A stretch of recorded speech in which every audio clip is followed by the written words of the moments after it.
Bienvenidos al CPD. El podcast de los chicos de IT. Hola, muy buenas. Bienvenidos otra semana más al CPD. Soy Miguel y estoy aquí con Fabio. Hola, muy buenas, ¿qué tal? Como todas las semanas, pues o casi todas las semanas os traemos otro episodio más del CPD. En este caso, me parece que estamos en el episodio 4 de la temporada 2. Y nada, vamos a hacer lo de siempre, un repaso por las noticias, de unas noticias rápidas, lo que llamamos la sección express, y pasaremos después a un par de noticias más lentitas y más pausadas y quizás Más en también un poco profundidad. más, sí, más densas también diría, ¿no? Vale, pues hoy, Eh, Miguel, te toca a ti la sección Express, que además Perfecto. sé que te gusta mucho, así Sí, que sí, vamos a sí. escuchar qué traes. Rusia permitirá piratear los programas de los países que le han sancionado. Bueno, como ya sabemos, tenemos este conflicto, bueno, esta guerra entre Rusia y Ucrania, o más bien entre Rusia y la OTAN. Eh, y, y bueno, con la OTAN no sería tan física, ¿no? Es un poco más psicológica o guerra fría, pero bueno. Como ya sabemos que tenemos aquí este conflicto en Europa, pues bueno, hoy tenemos unas cuantas noticias con respecto a esto, porque bueno, creamos que no, ha afectado bastante en cuanto al tema de pues tanto de la ciberseguridad como de distintos efectos que se han producido debido a las sanciones. Entonces uno de ellos es esto que estoy comentando, que Rusia permitirá piratear los programas de los países que le han sancionado. Y no es una medida loca, sino que tiene un motivo.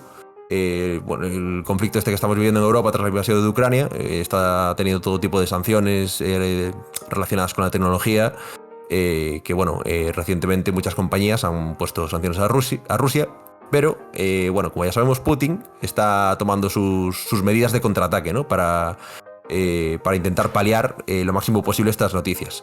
Entonces, una de estas medidas sería legalizar la piratería, si llegase a ser necesario, que parece que es muy posible que lo termine siendo.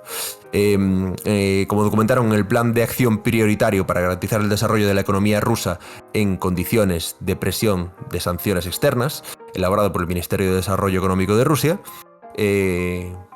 contiene varios escenarios para hacer frente a las diferentes medidas que tomen otros países y empresas tecnológicas, y algunos de ellos afectarían directamente a los propietarios y derechos de autor, patentes, marcas, y bueno, que actúen en contra de los intereses de Rusia. He leído así este texto, pero vamos a explicarlo un poco.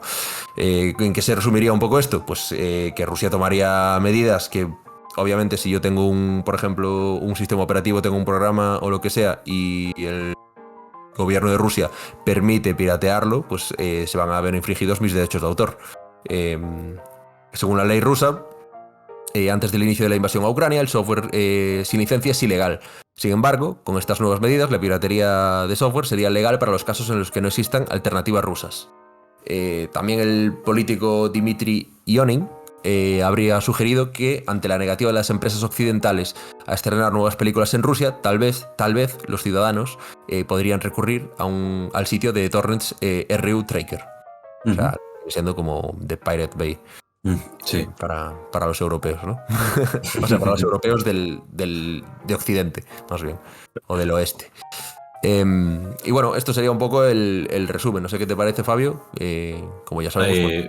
Pues hombre, a ver, o sea, esto, como comentabas en algún punto de la noticia, me parece entendible, ¿no? O sea, al final, si no tienes una alternativa en tu país y te deniegan cualquier opción, pues al final tienes que caer en esa piratería para poder subsistir, ¿no? Es decir, me voy a lo más grande, ¿no? El sistema operativo. Sí. No puedes tener Windows si no tienes un sistema ruso, pues tendrás que piratear la clave de Windows o utilizar un crack para poder activarlo, lo que sea, ¿no? Claro. Sí, O sea, que totalmente. bueno, me parece entendible. No es que Sí, lo defienda, pero que es normal que al final se tomen estas medidas. sí. No vamos a entrar a valorar si es bueno, malo, ético o no ético, pero es una medida efectiva, eso está claro. Sí, total. Tenemos por otra parte otra noticia también con respecto a esto, que es Microsoft suspende todas las ventas de productos y servicios en Rusia. Bueno, habría declarado Brad Smith, ha declarado Brad Smith, el presidente de Microsoft, en una publicación en el blog de la empresa. Bueno, esto, como ya sabemos, pues esto es muy gordo, implicaría servicios como Windows, Office, Office 365, Xbox y Azure. Esto puede ser un golpe bastante fuerte para la economía y para muchas empresas rusas. Entonces, también hay que tener en cuenta que hay que destacar que el anuncio de Microsoft aborda exclusivamente las nuevas ventas, pero no dice nada acerca de romper los contratos que ya existan, perdón.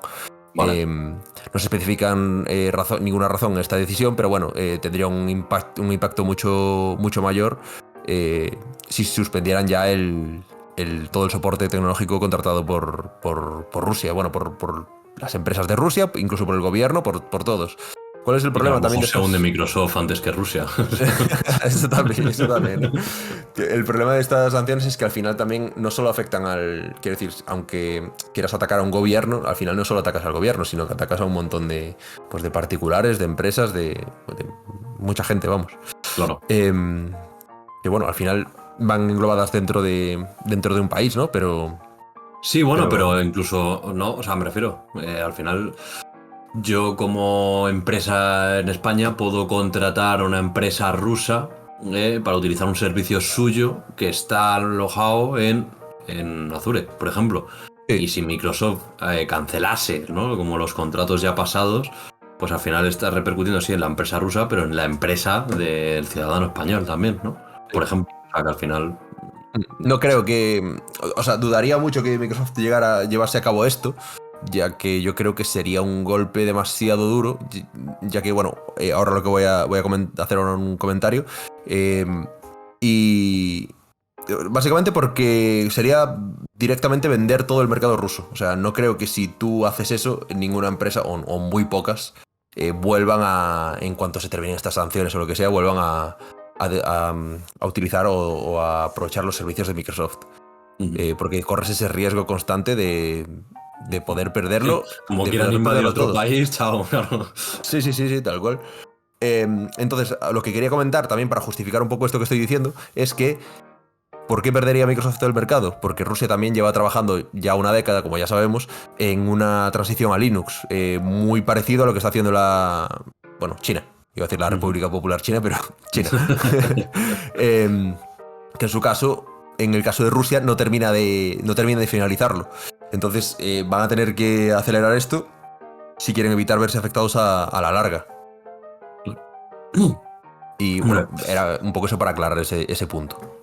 Pues justo lo que comentábamos en la anterior noticia, que es normal. Pero bueno, yo creo que al final ahí sí que tienes la alternativa de software libre y yo creo que con eso puedes subsistir, ¿sabes? Otra cosa es que a lo mejor de repente pues en alguna empresa tengas la necesidad de piratear Windows, que bueno, totalmente entendible que lo hagan. Sí.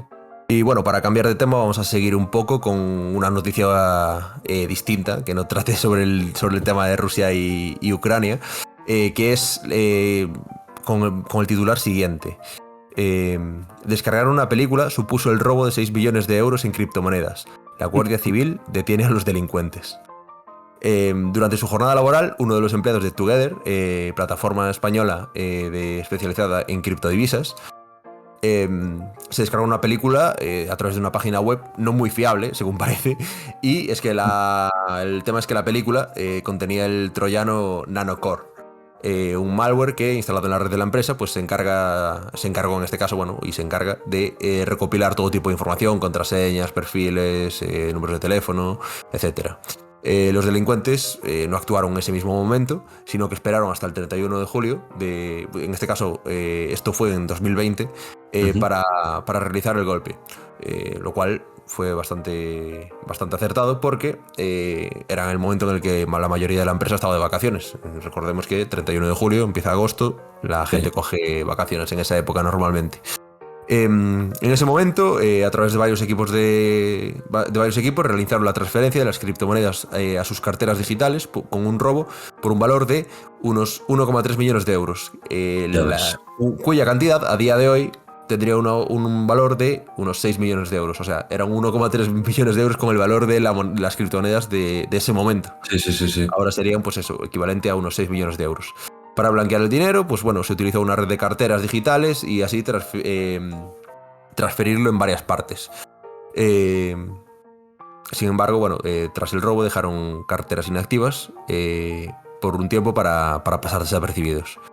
Más adelante, una pista permitió a la Guardia Civil avanzar en esta investigación y según fuentes de los detenidos, había uno de los detenidos, perdón, según fuentes, me he liado, según fuentes había uno de los detenidos que regalaba criptomonedas a toda su familia y amigos. Entonces, pues bueno, fue un poco el hilo del que tiraron. Si no, la de me ha tocado el euro millones. Tal cual. Pues tirando de este hilo, la Guardia Civil consiguió identificar a varias personas involucradas en el robo y tras ello comenzaron los registros domiciliarios en Tenerife, Barcelona y Bilbao. En total detuvieron a unas 4 personas. Si bien la noticia también comentaba, no lo tengo aquí anotado porque me voy haciendo un textito para ir más o menos una guía, ¿no? Para que no se me olvide nada de la noticia, y esto no lo he puesto, pero recuerdo que consiguieron recuperar criptomonedas por valor de unos 900.000 euros. Ya ves. Sí, bueno, una buena recuperación. Sí, no, lo que no especificaba la noticia era si eran unos 900.000 euros. De entiendo antes que serían, o de ahora. claro, entiendo que serían de ahora, porque eran 1,3 antes. Y claro, si lo recuperaron ahora, el valor será el de ahora. Claro. Entonces, deduzco que bueno, se quedarían con unos 5 millones de euros Bueno, los te ha salido bien, ciberdelincuentes. ¿no? Te sales de la cárcel ya para vivir la vida. Vaya que sí, ¿no? Y la familia toda con las criptos. Claro, tú verás, Y los amigos. desde luego, pero yo es que no sé cómo en empresas así la gente sigue descargándose películas y haciendo cosas raras. De verdad. O sea, porque todavía si tú trabajas en casa como autónomo y estás con tu ordenador y trabajas una película, pero en una empresa que trabaja en tema de criptos, o sea, que es que la seguridad tiene que ser abismal allí. Y llega el tío y se baja una peli en descárgame aquí que no hay virus.com, ¿sabes? Tal cual. Eso, al final es lo que comentamos siempre, que al final puedes poner toda la seguridad del mundo, firewalls, todo lo que quieras, que al final, si el usuario va y hace clic en el botón que dice haz clic aquí, que has ganado el príncipe nigeriano que te da la herencia, pues la hemos liado. Claro. Si bien este robo dejó a la empresa Together al borde de la quiebra, no fue el único problema que tuvo, que tuvo durante esta época. Esto hablábamos de 2020, ¿vale? Verano de 2020. El 31 de diciembre del 21, o sea, hace unos meses, Together envió un email a sus usuarios diciendo que 11 carteras digitales habían sido afectadas en un segundo robo de criptomonedas. Una de las cuentas pertenecía al consejero delegado de la plataforma, Ramón Ferraz, mientras que las demás pertenecían a usuarios a los usuarios que más dinero habían introducido en la plataforma. Aunque no se confirmó la cantidad, algunas fuentes indican que la cifra ascendería a 1,2 millones de euros, que sumado con el otro robo alcanzaría unos 7,2 millones de euros. Descontando 900.000, pues 6,1, ¿no? Bueno, me sigue saliendo bien las cuentas. Sí, no está mal. ¿Cuál es lo extraño de este segundo robo? Es que tras el informe pericial de Deloitte, que ya sabemos que es una... Sí. ¿Cómo se llama? Consultora. Gracias.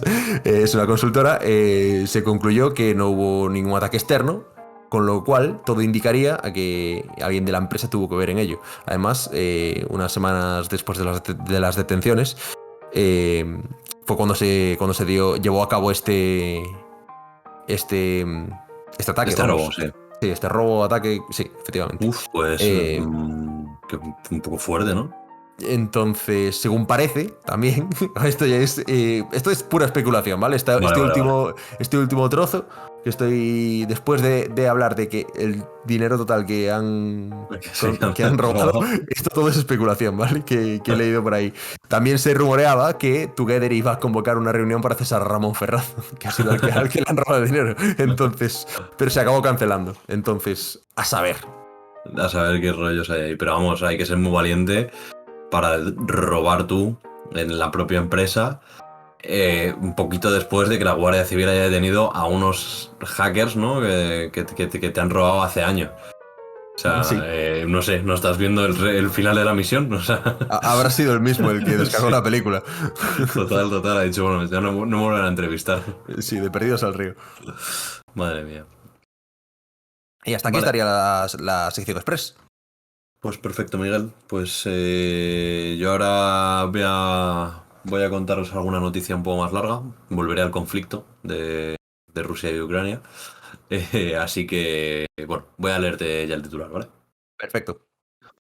El bloqueo de Russia Today y Sputnik sienta un grave precedente de dudosa legalidad contra la libertad de expresión. Que Rusia bloquee medios de comunicación y redes sociales, ¿vale? Se ha estado considerando, bueno, se considera actualmente como censura en todas las noticias, ¿no? En Europa. Pero claro, que Europa está teniendo un problema con los medios rusos, también hay que considerar que implica un problema con la libertad de expresión. La decisión de la Unión Europea de bloquear los medios de Sputnik y Russia Today por su desinformación dañina, según... O sea, yo todo esto lo estoy expresando con las palabras, ¿vale? Que vienen desde la Unión Europea, no con mis palabras. Ha Vale. puesto sobre la mesa el debate de hasta qué punto se está limitando la libertad de expresión. Desde Twitter hasta Telegram, todas las grandes plataformas cumplen con el bloqueo. Viendo Sputnik o Russia Today era fácil darse cuenta de que la mayoría de noticias se enfocaban desde un punto de vista similar al defendido por el gobierno de Vladimir Putin. O sea, si habéis visto, ¿no? En pequeños fragmentos de vídeos o contenido que se emitían en estas plataformas, que no creo que ahora sean muy accesibles, eh, cualquiera se daría cuenta de que iba un poquito enfocado, ¿no? Pues en el sentido del gobierno. Y bueno, para intentar evitar que la maquinaria mediática del Kremlin, otra vez entre comillas, difunda sus mentiras, pues la presidenta de la Comisión Europea, Ursula von der Leyen, perdón si no lo he pronunciado bien, Ya no, está bien, está bien. anunció, anunció, digo, este es más fácil que otros holandeses, pero bueno. Sí, además como sale mucho en la tele, pues ya lo tengo. O Sí, lo decimos sí, todos en España mal, también puede ser. sí, por eso, por Es muy eso. posible. Bueno, pues entonces anunció esta medida que unos días después entró en vigor al publicarse en el Boletín Oficial de la Unión Europea. Y bueno, desde entonces, pues plataformas como Twitter, YouTube o Facebook han bloqueado las cuentas de Russia Today. Y bueno, también lo han hecho operadores y pues aquí cito un poquito también a las empresas que has mencionado tú antes, ¿no? Por ejemplo, lo del tema de Microsoft o grandes empresas que han puesto el punto de mira en todos estos servicios. Y también hay que destacar Telegram, que suele ser una aplicación que tiene una política de intervención bastante baja en todos estos temas. De hecho, suele ser, ¿no? Como la aplicación como conocida o común, ¿no? De uso bastante habitual ya, que sigue manteniendo cierta libertad de expresión y privacidad, ¿no? Pues bueno, pues hasta Telegram Mm. ha llegado a este punto.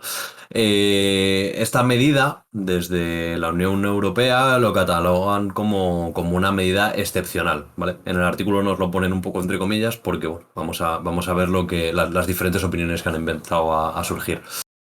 Según lo que decían, pues bueno, que iban a intentar mantenerlo lo menos posible, pero que tan largo como fuera necesario, ¿no? Que dure el conflicto o hasta que Rusia realmente se vea afectada por estas medidas.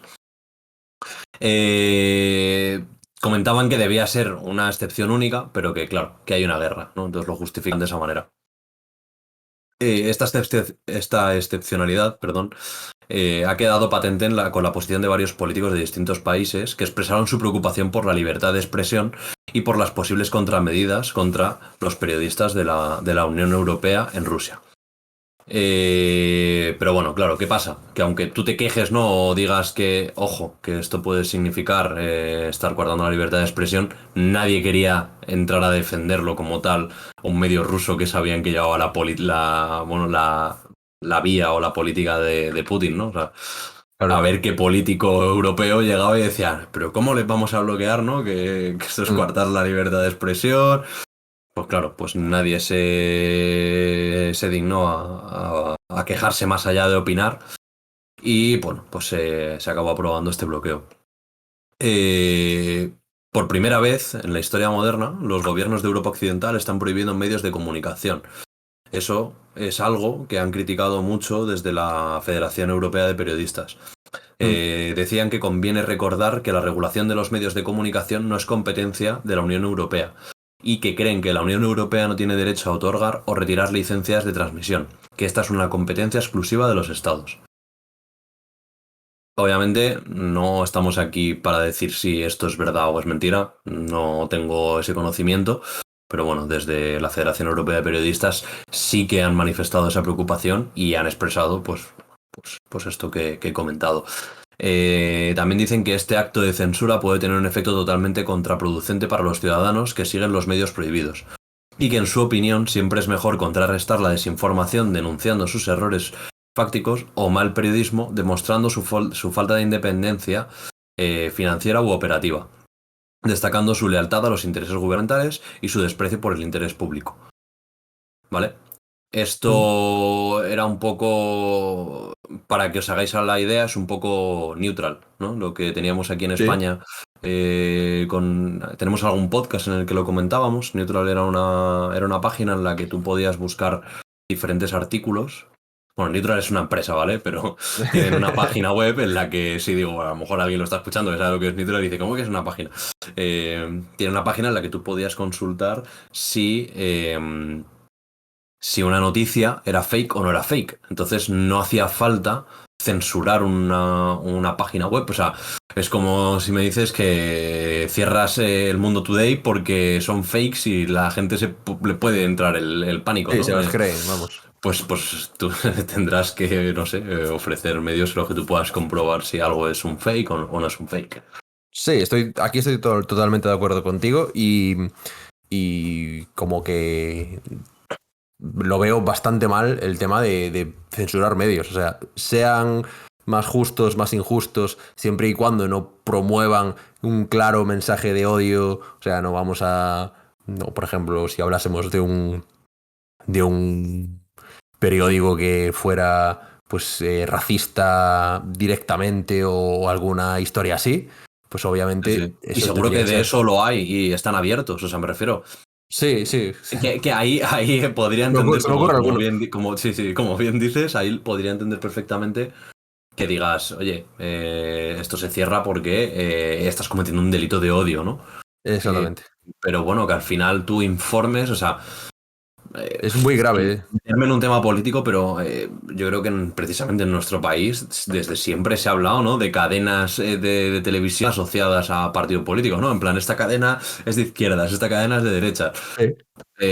No sé hasta qué punto, ¿no? Tampoco he sido nunca muy fan de verme las noticias de las televisiones. Pero bueno, o sea, ahí estás teniendo una vertiente política, ¿no? Es verdad que no hay una guerra, pero no sé, no estás censurando algo porque no te guste. Ahí, Totalmente. pues, como bien dicen el tema este de la Federación Europea de Periodistas, creo que tendría más sentido que se bloquee a nivel estatal, más que a nivel Europa y obliguen, ¿no? A estas empresas a bloquearlo. Sí, sí, totalmente de acuerdo. Y un poco sumándose a estas críticas, aparte de los periodistas, el jurista Joan Barata, experto internacional en materia de libertad de expresión y miembro de la Plataforma por la Libertad de Información, explica que estas decisiones deben de ser tomadas por el regulador del país de origen y que no pueden basarse en una evaluación general de los contenidos, sino en infracciones específicas. Es decir, además de ser Francia, España o Alemania quienes establezcan el bloqueo, también debería ser revisado el contenido caso por caso y no un bloqueo general a todo el medio. ¿Mm? Es decir, que puedas bloquear, pues yo qué sé, imagínate que tienes, yo lo que entiendo aquí es que si tienes, por ejemplo, una cadena de televisión y tienes 10 programas y hay un programa que sí que te está haciendo, ¿no?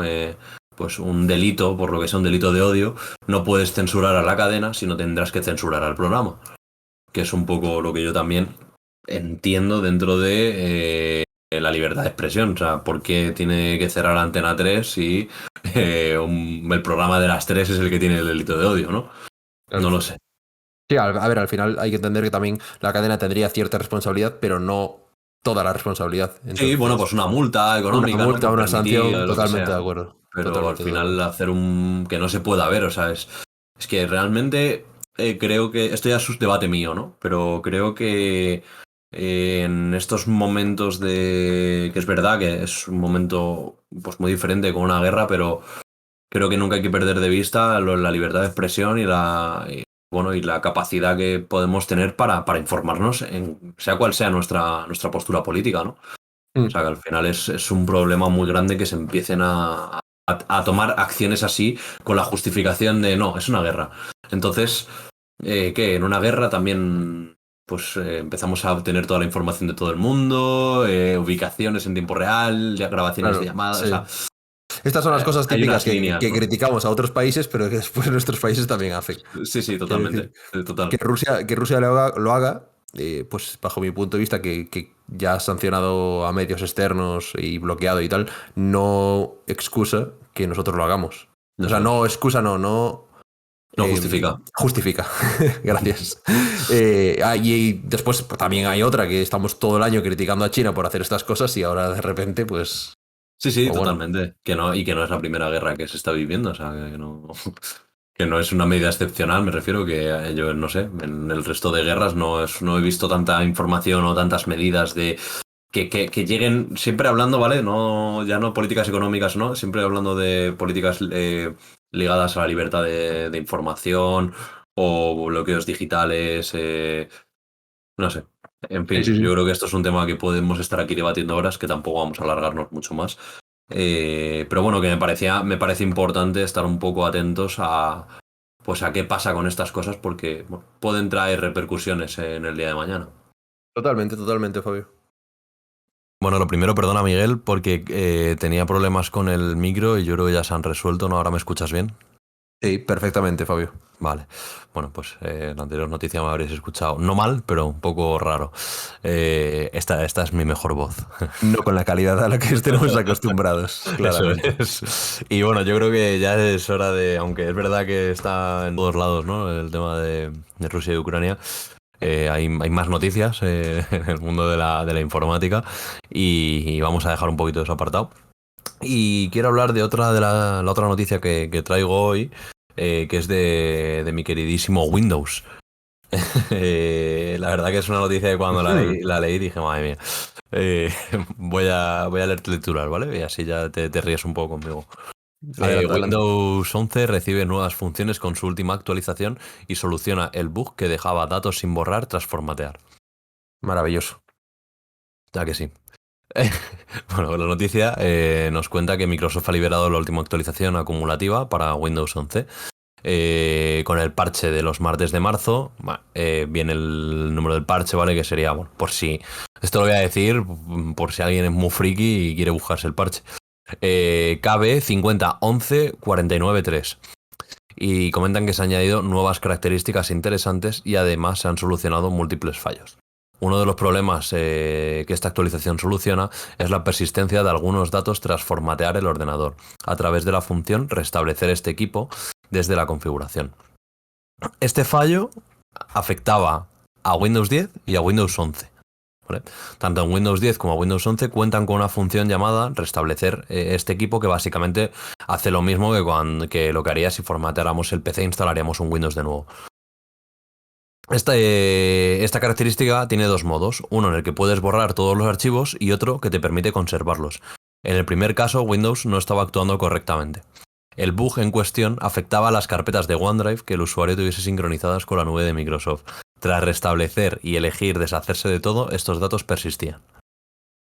Es Madre de decir, que si te Dios. has comprado un equipo de segunda mano, echa un ojo que a lo mejor tiene las fotos del que te lo ha vendido. Una cartera de criptos por ahí. Total, o sea, yo cuando lo leía dije, es verdad que yo no utilizo OneDrive en mi equipo, ¿no? Pero ¿cuánto llevan así? Madre de Dios. Porque No sé, si... espero que muy poco. No, no, si es que dicen que afectaba a Windows 10 y Windows 11, o sea, si ya Ya afectaba a es Windows verdad. 10, por lo menos que te llevan, no 2015, sé. ¿no? Es que ya no sé en qué año vivo, pero Desde eh, 2015, lleva por 7 añitos, ¿eh? claro, o A sea, ver, y que no es algo, no es ninguna, o sea, que no es ninguna tontería, me refiero.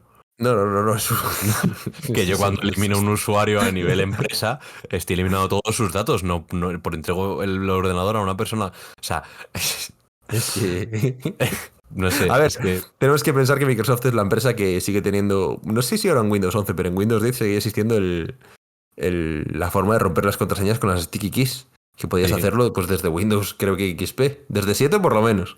sí, sí. Entonces, pues bueno. No, bueno, y desde que conozco este mundo y he aprendido desde el primer momento, o sea que ya hará, pues no sé, 10 años. eh, las contraseñas se pueden cambiar desde el Hirens, eh, También, también. o sea, nadie en Microsoft lo sabe como para decir, ojo, igual aquí tenemos que trabajar algo, ¿no? No sé, es que no, son, bueno, vale. De lo que Eh, necesita Windows es tener el Skype integrado, que eso es lo que le falla. sí, y el Teams profesional y el Teams personal a la vez. Claro, Eso exactamente. es un puntazo, la verdad, que todos lo estamos esperando. Bueno, perdón Microsoft, pero paga la promo Sí. y ya hablaremos bien. Después de la rajada de Microsoft, se nota que somos muy pro Microsoft. Total. Y bueno, con su inclusión en el último parche de seguridad del sistema, las nuevas funciones que llegan a Windows 11 se van a instalar automáticamente y no de forma opcional. Esta última actualización incluye algunas deudas pendientes del sistema tras su lanzamiento, junto con la corrección de varios errores y hasta 41 vulnerabilidades, que no es poco. Algunas de las funciones, vale, hay muchas, pero no voy a comentarlas todas, voy a comentar tres así un poco rápido, es decir, citarlas.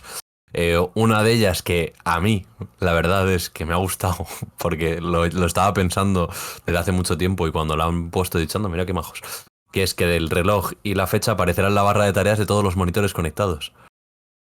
Hombre, Dame una cosa, ¿cuántas veces estabas jugando a un juego, mirabas al otro monitor y no podías ver qué hora era? pues todas, creo yo. O sea, era algo que yo decía, pero bueno, o sea, ¿cómo no me ponen la hora ahí? Y lo pensaba siempre. Y cuando leí la noticia, me fijé y dije, claro, es que ahora ya lo tengo. Tenía que mirarlo ahí en el móvil.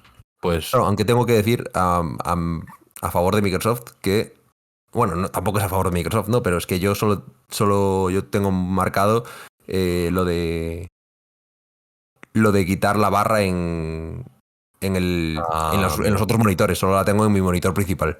Vale, vale, vale. Claro, yo no, yo la tengo en los dos. Entonces, claro, muchas veces lo notaba y decía, joder, es que qué pena no poder poner ahí la hora. Tengo que recurrir al móvil, o no sé ni qué hora es, y al final se te va todo el tiempo. Sí, sí, Así sí. que mini punto para Microsoft. Otra de las funciones es que Microsoft Edge y el modo Internet Explorer del navegador compartirán las cookies. Que bueno, no sé para qué. O sea, me refiero, ¿quién habilita el modo Internet Explorer en Windows 11? O sea, salvo que Sí, utilices alguna aplicación que solamente corra. Que sí, algo que sea pasa, muy que legacy. pasa. O sea, en mi empresa pasa. Pero a nivel personal, no sé, o sea, quién quiere. No, no sé. Pero bueno, oye, que a lo mejor hay gente que le viene muy bien el parche, igual que a mí la hora. Y como tercero así que voy a comentar es que bueno, también se solucionó un problema que hace que en el modo Internet Explorer de Microsoft Edge deje de funcionar al pulsar la tecla F1, ¿vale? Se bugueaba y se quedaba, tenías que cerrar el proceso. Y ya como extra de esta noticia, hay una que sé que hay mucha gente que es fan de Mac, que estaba esperando que llegara y sé que a ti no te hace tanta gracia. Y es que el explorador de Windows 11 tendrá algo que incomprensiblemente todavía no tenía, pestañas. Las pestañas son una bendición para los navegadores, ¿vale? Nos evitan tener que abrir decenas de nuevas ventanas y hacen que pasar de un sitio web a otro sea cómodo y rápido. Pues este concepto se ha cogido y se ha trasladado a otras aplicaciones. Y de hecho ya se habló de su posible uso en el explorador de archivos de Windows 10. Esto yo creo que no lo llegamos a comentar aquí porque fue previo a empezar con el podcast. Pero hubo noticias en su día de que se iba a integrar esto en Windows 10 y luego nunca más se volvió a hablar de ello. Esta característica, en esa noticia, pues no es que no sé, ya hace 3 años o algo así, se llamaba Sets. Y pues bueno, nunca se hizo realidad. Pero ahora todo apunta a que las pestañas llegarán al explorador de Windows 11. En Microsoft ya están experimentando con esta opción en las versiones preliminares del sistema y su funcionamiento imitará al de los navegadores, es decir, a Mac. Si alguno de nuestros oyentes es usuario de Mac, sabrá que esta función pues es innata, ¿no? en el sistema operativo de Mac. Y bueno, lo cierto es que esta novedad se perfila como una de las que podrían formar parte de Windows 11 22H2, que es la gran actualización anual del sistema en la que Microsoft está trabajando y que calculan que llegará a nuestro PC antes de que acabe el año. Bueno, no es algo que yo vaya a utilizar, porque ya sabes que soy más de abrir un montón de exploradores y Sí, tabular, sí. pero Alt Tab, pero bueno, para quien lo use, perfecto. Yo me gusta, o sea, no sé si luego me va a ser va a ser más eficiente con ese sistema, porque estoy muy acostumbrado ya al de tener muchas pestañas, ¿no? Incluso muchas veces te las acoplas en la ventana, ¿no? Si estás trabajando con dos, como si tuvieras como un FTP, ¿sabes? Sí, sí, sí. Pero es verdad que creo que yo me agobio mucho cuando tengo muchas cosas abiertas. Entonces, si tienes la posibilidad de trabajar con pestañas, siempre y cuando salga sin bugs, porque esa es otra, ¿sabes? Veo que van a sacar eso y a saber cómo funciona, si desplazas a una ventana, a saber si se te... Bueno, no sé, habrá que verlo. Pero bueno, sí que es verdad que hay mucha gente que lo estaba esperando porque, sobre todo yo creo que en tema de diseño, edición de vídeo y todos estos temas, hay mucha gente que trabaja con muchísimos discos duros, carpetas de sistema, moviendo archivos y sé que lo estaban deseando y que es una de las cosas que más les gusta de Mac. Así que bueno, veremos a ver qué tal sale la apuesta de Microsoft. Pues hasta aquí, Miguel, mis noticias en el día de hoy. Así que creo que a ti te quedaría una por ahí. Vamos a escucharla y con eso terminamos el podcast de hoy.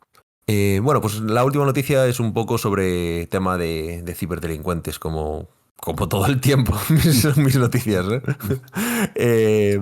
Esta va sobre el grupo Lapsus. Lapsus, el grupo de ciberdelincuentes detrás de los hackeos a Nvidia, Samsung y Mercado Libre. Un mismo grupo de ciberdelincuentes ha puesto en apuros a Samsung, Nvidia bueno, a Samsung y Nvidia en pocas semanas.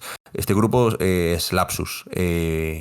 Si lo queréis buscar en Google, el Lapsu y acabado con Lapsus, perdón, y acabado con $1 al final. Eh, es un grupo misterioso que publica en Telegram sus ataques. Se conoce muy poco de ellos, ya que sus primeros movimientos fueron a mitad del 2020, pero no ha sido hasta ahora, cuando han saltado a la primera plana, pues apuntando contra dos gigantes del mundo tecnológico. De Nvidia lograron hacerse con más de 70.000 credenciales de empleados de la compañía y así como el código de desarrollo de material o de productos tan recientes como la futura RTX 3090 Ti, que si mal no recuerdo aún no ha salido al mercado. Amenazando, bueno, también con liberar el código fuente de o sea, de los controladores si no accedían a sus demandas. De Samsung se filtraron un total de 190 gigas de código de distintos móviles del fabricante, desde el bootloader hasta algoritmos de cifrado, bueno, y distintos planos, especificaciones, etcétera. Samsung confirmó el incidente, corroborando que el lapsus es una amenaza real y un grupo con suficientes recursos como para acceder a datos comprometidos de algunas empresas de las Big Tech. Otro de los afectados sería Mercado Libre. La propia empresa ha confirmado el ataque, afectando a más de 300.000 usuarios y a Mercado Pago. Según el análisis inicial, no se han encontrado evidencias de que las infraestructuras hayan sido comprometidas o de que las contraseñas o de que hayan obtenido contraseñas de usuarios o contraseñas de altos cargos. Tampoco información financiera. Una respuesta similar a la ofrecida por Samsung, en la que aseguran que los atacantes no han obtenido datos personales, sino información interna de su código fuente. Esto, como podemos ver, es una constante en este grupo. No van a por usuarios, no van a por al típico ataque donde ciframos datos y pedimos rescate, sino que van a por el código fuente y hacen pues unas determinadas peticiones, ¿no? El origen de la introducción de este ransomware está aparentemente en un ataque de phishing. Bueno, como ya sabemos, un ataque de phishing puede ser, pues, por ejemplo, enviar un correo, lo que comentábamos del príncipe nigeriano, ¿no? Pero un poco De la distinto. herencia. Podría ser el tema de... Tienes tu pedido preparado de Amazon para recogerlo, pulsa aquí. Sí. O tiene este paquete, este fichero que le quieren enviar, ábralo, ponga su contraseña, etcétera. Lapsus todavía no ha reconocido el ciberataque de Mercado Libre, sin embargo coincide en el tiempo con la última encuesta publicada en su encuesta de Telegram, donde apuntaban precisamente a esta empresa. Junto a Mercado Libre, Lapsus apunta contra Vodafone e Impresa.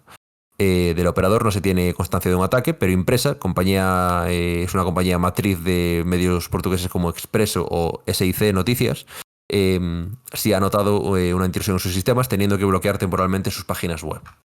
Entonces vemos que es un grupo que está dando bastante caña ahora mismo.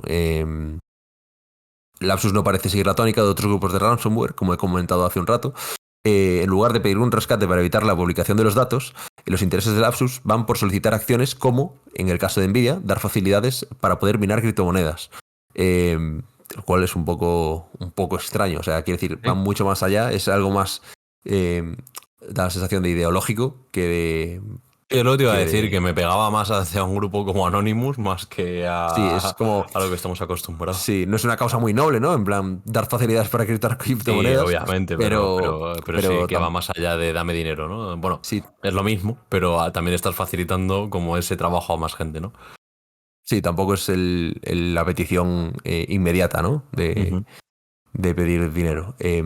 John Andrews, de la plataforma de riesgos Gurukul, explica que las motivaciones de Lapsus parecen ir más allá de la pura extorsión, como hemos comentado. Lapsus ha dicho en el pasado que sus acciones no tienen motivaciones políticas, pero el hecho de que no solo se encripten datos de sus víctimas y exijan un rescate indica que no solo buscan una ganancia rápida, sino que tienen algún tipo de agenda, sea cual sea, que no conocemos. Tengo que pedir disculpas si soy yo mi perro ladrar por detrás. Pero... Yo no lo he escuchado. Vale, perfecto. El origen de Lapsus no está confirmado y no se tiene constancia de que ningún nombre concreto, de ningún nombre concreto que pertenezca a la organización. O sea, no se conoce ningún miembro. Sin embargo, hay varios indicios que apuntan a que Brasil sería el lugar de este grupo de ciberdelincuentes. Y nada, era un poco hacer una reflexión sobre esto, en plan que creo que es el primer grupo así conocido, bueno, quitando Anonymous, ¿no? Pero es que Anonymous tampoco es un diferente, grupo. Es más una organización, ¿no? Claro, Anonymous es como quien se quiera unir en determinado momento, ¿no? Más bien. Sí. Para apoyar, pues yo quiero apoyar esta causa, pues sería como me uno a este ataque que va a hacer Anonymous. La siguiente causa no me interesa, pues no me uno. Entonces Anonymous... Por eso creo que es un poco el tema que se dice de son todos y no es nadie, ¿no? Es un poco el que le compensa en el momento. Esto es un poco más un grupo establecido, da la sensación, y que busca algo. No sabemos qué, pero busca. Entonces, pues es bastante curioso. Habrá que seguirles de cerca para ver qué nos cuentan o cuál es el objetivo, ¿no? Porque es verdad que son bastante diferentes a lo que nos hemos encontrado hasta ahora. Sí, la sensación es que no, o sea, mi sensación al menos, que no en mucho tiempo tendremos noticias de nuevo de ellos. Pues sí, vamos a ver. Sí, bueno, nos quedamos los dos ahí en silencio. Nada, era para comentar que hay que bueno, hasta aquí la noticia, ¿no? Hasta aquí creo que el podcast. Hemos hecho un repasito y sobre todo por el tema de la guerra de Rusia-Ucrania y un par de estas noticias que hemos comentado ahora. Intentaremos traer uno prontito también, un poco con las actualizaciones. Yo creo que en una semana o en un par de semanitas seguramente tengamos uno. Y bueno, igualmente recordaros a todos los oyentes que tenemos un canal de YouTube, que últimamente es verdad que no estamos subiendo contenido por tiempo. Pero bueno, se llama el CPD Podcast y ahí podéis encontrar tanto los vídeos de los podcasts como diferentes videotutoriales que vamos realizando, pues ya sea de Windows o de Linux o de lo que se nos vaya ocurriendo o de lo que nos podáis vosotros sugerir a través de correo electrónico o de un comentario en el propio YouTube. Correcto. Así que nada, pues yo creo que ya está, ¿no? Lo podemos dejar por hoy. Hasta aquí estamos. Ya vamos a dejar de dar la chapa. Hasta el próximo podcast. Vale, perfecto. Pues Miguel, muchas gracias. A ti. Hasta luego. Hasta luego.